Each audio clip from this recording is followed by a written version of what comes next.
Welcome back, Short Kings. Today's the day that PlayStation Plus Extra is finally gonna feel like it's worth the money you spend on it. Why? God of War Ragnarok is finally on PlayStation Plus Extra. Bam, bam, bam, bam, bam, bam. Also, another game that was $100 that I was eyeing for a while, Like a Dragon, The Man Who Erased His Name. Two huge hits from the past few years are finally on PS Plus Extra. So today we're gonna dive into all the games that are included on Extra, but since everyone's going to be reporting on this, what we're going to do different here, if you're used to being here, is giving you the user scores and the runtime on how long each one of these games takes to beat. And if you're more of a visual learner, we will be showing you gameplay clips and trailers so you get an idea of what the game actually looks and feels like. So let's just start at the top. We have God of War Ragnarok. Let's jump into that game right now. Let's search for Ragnarok. Now, you see, for me, it says purchase because God of War Ragnarok came with my PlayStation 5. Wow, interesting. There's actually a PS4 version of this? I did not know. Oh, there it goes. I've only played 49 minutes of this, and I played it like 2 years ago. I know it's a huge game, so I didn't want to spend a whole month playing it while ignoring PS Plus Extra. I have a huge backlog to tackle, and games that I bought and games that are unessential, I'm putting on the back burner for now, because they're not going to expire. So God of War Ragnarok will be one of the highest rated titles on PS Plus Extra, with a Metacritic rating of 94. As far as runtime goes, if you stick just to the story and ignore everything else, it will take you a minimum of 27 hours to beat. And if you want to stick around and do the completionist route, we're looking at about 55 hours. Now, there's not much more I can say about this game without ruining things, so let's just jump on to the next one.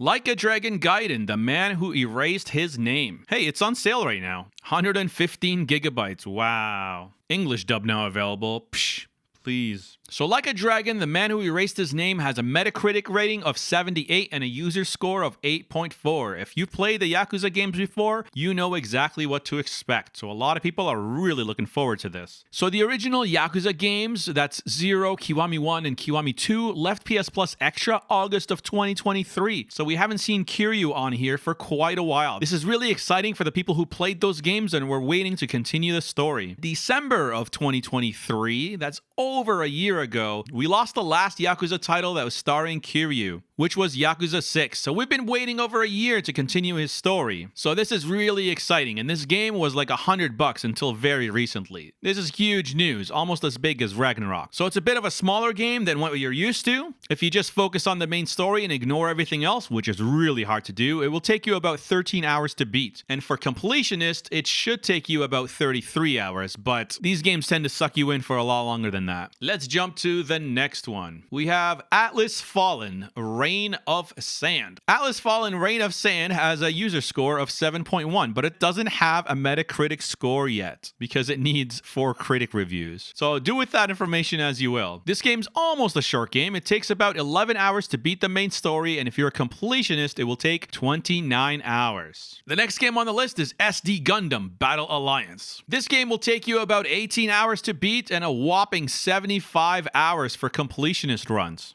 SD Gundam Battle Alliance has a Metacritic score of 74 with a user score of 7.7. The next game on the list is Sayonara Wild Hearts. Is this related to the other Wild Hearts game? I don't know, but it has a better rating. Sayonara Wild Hearts has a score of 84 and a user score of 8.3. Not too bad. Is it a short game? Yes, it is a short game. Finally, a game we can talk and dive into. So the main story takes only an hour and a half. And if you want to do a completionist run, it is less than 10 hours. If that's not a short game, my friends, I don't know what is. A short game with a high score, that's the kind of game we like to see on this channel. So let's check it out real quick. What is this game about? Hey, it's Annapurna.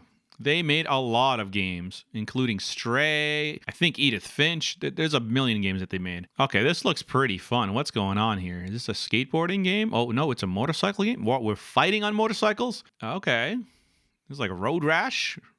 Whoa. Okay, this looks really unique. The art style is something else. All right, this is the kind of game I like to see. I like this. I am definitely going to try this. There's only like 2 hours to lose, so it's not going to waste your time. The game after that is ANNO Mutationem. Is this related to the other ANNO? Is this part of the ANNO universe? Or is it because it's capital? It's not. Because there's Anno 1800. That's the popular one. And then we have a bunch of different numbers. And then there's Anno Orange. I don't know. I don't think this is related. It's not the same Anno. This looks way more interesting. Look at this. It's cyberpunk. Look at the cool art. Actually, I might actually play this one. This one looks really neat. ANNO Mutationem can be beaten 11 hours or 19 hours for the completionist run. It has a Metacritic rating of 71 and a user score of 6.8. Let's move on to the next one. We have Orcs Must Die 3. I know you're excited to go download Ragnarok right now, so I'm going to talk about these games quick. Orcs Must Die 3 has a score of 77 with a user score of 7.2. You can beat the main story in Orcs Must Die 3 in 10 hours, or for a completionist run, it can take up to 52 hours. Wow, that is a big difference. The next game announced is Citizen Sleeper. What's Citizen Sleeper? You are a sleeper, blah, blah, blah, blah, blah, blah. Oh, tabletop role-playing game. It uses dice, clocks, and drives to create a player-led experience where you choose your path in a rich and responsive world. Citizen Sleeper is technically a short game. You can beat the main story in 7 hours, and for completionist runs, it's only 13 hours. So technically, if this has a good rating, we have to talk about it. Looks like it wins. Citizen Sleeper has a rating of 82 with a user score of 7.4. So let's check out what Citizen Sleeper is all about. Ooh, I like this art style. It's very like 80s anime. Is he gonna move or is it just a picture? Okay. Not what I was expecting, but I'll take it. I do like the art style, but I'm not a fan of it not moving. It's just like a picture. I'm still going to try this game, but it feels like it needs an explanation. Although I do enjoy the gameplay that's being shown, it's kind of hard to know what's going on. Okay, interesting. Thanks for that. And the last game announced was Poker Club. Well, the thing with Poker Club is it has a score of 50. So do I even talk about it? As far as runtime goes, I think it's a poker game, so it's kind of hard to say if you can beat this game or not.